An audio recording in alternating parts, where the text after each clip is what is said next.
Good morning. मैं कुणाल कुमार हमाया GK GS classes में आपका स्वागत करता हूं। हम लोगों ने पॉलिटी का पार्ट पढ़ना यूट्यूब पे शुरू किया था। धीरे धीरे एक एक अधिनियम को पढ़ा जाएगा कैसे। तो सबसे पहले हम लोग पढ़े थे रेगुलेटिंग एक्ट 1773। रेगुलेटिंग एक्ट में जो भी प्रावधान हुआ उसको सुधारते हुए लाया गया 1784 में पिट्स इंडिया एक्ट। अब रेगुलेटिंग एक्ट और पिट्स इंडिया एक्ट ये दोनों का मिलता जुलता जो भी समस्या था उसको सुधारा गया 1793 के भारत का पहला चार्टर अधिनियम के द्वारा। इस टाइम जो बंगाल के गवर्नर जनरल थे वो लॉर्ड कॉर्नवालिस थे। तो भारत में लाया गया सबसे पहला चार्टर अधिनियम 1793 में लाया गया था लॉर्ड कॉर्नवालिस की उपस्थिति में।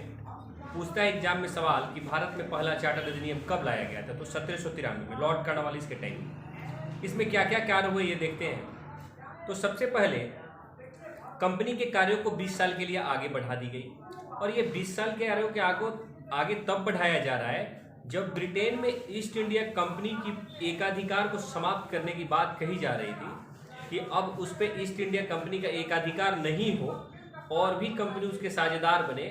तब तक ईस्ट इंडिया कंपनी क्या करती है, अपने कार्यों को आगे 20 सालों के तक बढ़ा देती है। इसका अर्थ ये हुआ कि इसके बाद जो अगला चार्टर अधिनियम आएगा वो आएगा 1813 में। तो इसीलिए ये इंपॉर्टेंट है कि सबसे पहले कंपनी के कार्यों को कब 20 वर्षों के लिए आगे बढ़ाया गया। तो सबसे पहले 1793 में पहले चार्टर अधिनियम के अनुसार इसको आगे बढ़ाया गया। इसके बाद धीरे धीरे इसमें क्या क्या काम होते हैं वो देखते हैं। नियंत्रण बोर्ड और जितने भी अधिकारी थे उनको जो वेतन है वो भारतीय राजकोष से देने की मान्यता हो गई कि जितने भी वो लोग थे उनको वेतन अब भारत के राजकोष से दिया जाएगा। इसके अलावा बंगाल का जो गवर्नर जनरल था उसके परिषद में जो भी सदस्य की नियुक्ति होती थी उनमें एक प्रावधान लाया गया। ये प्रावधान लाया गया कि उनके परिषद में सदस्यों की नियुक्ति के लिए वही व्यक्ति शामिल हो सकते हैं जो कम से कम 12 वर्षों तक भारत में किसी न किसी पद पर काम किया हो। वही व्यक्ति गवर्नर जनरल के परिषद के सदस्यों में मनोनीत हो सकता था। ये 2-4 बातों के बाद अब ये बातें लाई गई कि जो बंगाल का गवर्नर जनरल होगा अगर वो बंगाल के बाहर जाता है तो किसी असैनिक यानी वो सैनिक के पद पे न हो, उसके अलावा किसी भी वो पद पर व्यक्ति हो तो उसको उपाध्यक्ष बनाने के बाद ही वो बंगाल से जा सकता था। इसके अलावा क्या हुआ कि बंगाल के गवर्नर जनरल के परिषद में जो भी वरिष्ठ अधिकारी थे वो बिना अनुमति के बंगाल छोड़ के नहीं जा सकते थे। अगर बिना अनुमति के बंगाल छोड़ के जाते हैं तो उनकी सदस्यता, उनकी मान्यता या उनका पद रद्द कर दिया जाता था। ये सारी बातें जो थी वो 1793 के चार्टर अधिनियम में थी।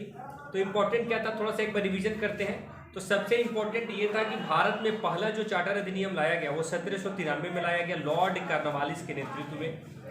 दूसरा इम्पोर्टेंट बात ये था कि कंपनी के कार्यों को 20 वर्षों के लिए आगे बढ़ाया गया सबसे पहले कब, 1793 के चार्टर अधिनियम में। और नियंत्रण बोर्ड और अधिकारियों का वेतन जो होता था वो भारतीय राजकोष से किस अधिनियम के बाद देना शुरू हो गया, तो ये 1793 के चार्टर अधिनियम के बाद भारत के राजकोष से देना शुरू हो गया। इसमें क्या हो गई थी कि नियंत्रण बोर्ड और बोर्ड ऑफ डायरेक्टर के अनुमति दोनों के मिलते जुलते अनुमति के बाद जो बंगाल के गवर्नर जनरल थे लॉर्ड कॉर्नवालिस वो कुछ आगे का नेतृत्व कर सकते थे। ये 1793 के चार्टर अधिनियम में बातें सही थी।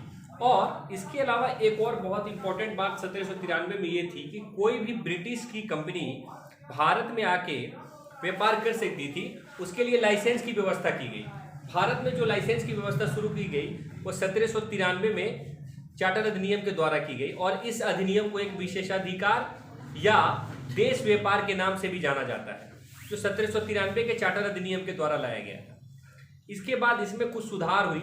जैसे बताया जा रहा है कि कंपनी 20 वर्षों की काम को जैसे ही आगे बढ़ाती है, पूरे ब्रिटिश में ये बातें चल रही थी कि उसकी एकाधिकार को समाप्त कर दी जाए। इसी को सुधारते हुए 1813 में दूसरा चार्टर एक्ट आएगा जिसमें क्या होगा कि चीन के साथ व्यापार और चाय के साथ व्यापार सिर्फ ईस्ट इंडिया कंपनी करेगी, बाकी कोई भी व्यापार कोई भी कर सकता था। इसीलिए अगला जो वीडियो होगा उसमें हम लोग पढ़ेंगे 1813 के दूसरा चार्टर अधिनियम। उसमें भी कंपनी के कार्यों को 20 साल के लिए पुनः आगे बढ़ाया जाएगा। तो अब तक हम लोग 3 अधिनियम पढ़ चुके थे। सबसे पहले रेगुलेटिंग एक्ट 1773, उसके बाद भारत का पहला पिट्स इंडिया एक्ट 1784, और तीसरा आज हम लोग पढ़े हैं 1793 का भारत का पहला चार्टर अधिनियम। अगले वीडियो में हम लोग पढ़ेंगे 1813 के चार्टर अधिनियम के बारे में। अगर वीडियो अच्छा लगता है तो लाइक, शेयर और सब्सक्राइब कीजिए। धन्यवाद।